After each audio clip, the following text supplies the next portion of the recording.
Hello students, आज आपण मजुरावरील question बघणार आहोत. तर चला पहिल्यांदा क्वेश्चनवर वाचून घेऊया.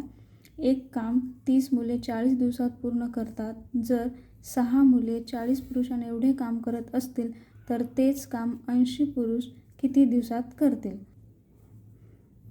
हे बघा, इथे आपल्याला काय सांगितले आहे?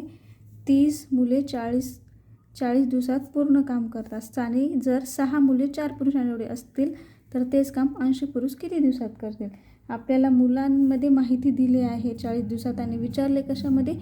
पुरुष किती दिवसात काम करतील.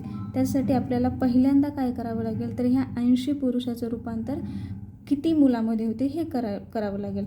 तर ते कसं करणार? इथे दिले बघा, 6 मुले हे 4 पुरुषांबरोबर आहेत.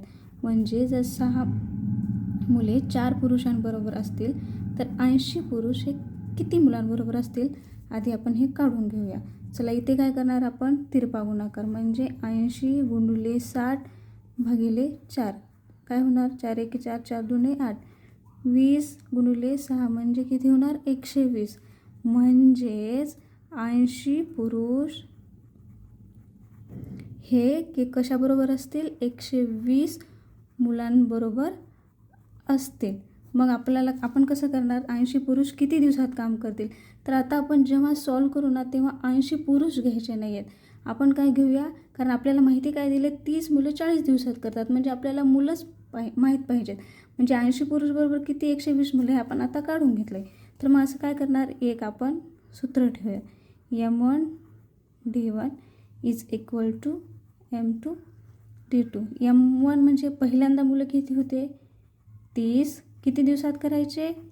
40. नंतर आपले किती आले? 120 मुले, जे की 80 पुरुषाबरोबर असतील आणि ते किती दिवसात काम करतील म्हणजे X आपल्याला काढायचं आहे. मग आपण काय करणार? 30 गुणिले 40, इथे जे गुणाकारामध्ये आहेत ते भागाकारामध्ये येणार, 120 इज इक्वल टू X. मग काय करणार? हे काढणार, हे काढणार, हे किती होणार? 4 त्रिकम 12. मग काय होणार? 10. म्हणजे X इज इक्वल टू काय आलं? 10.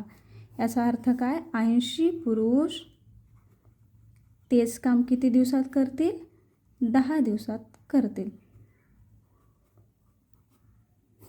थँक्यू.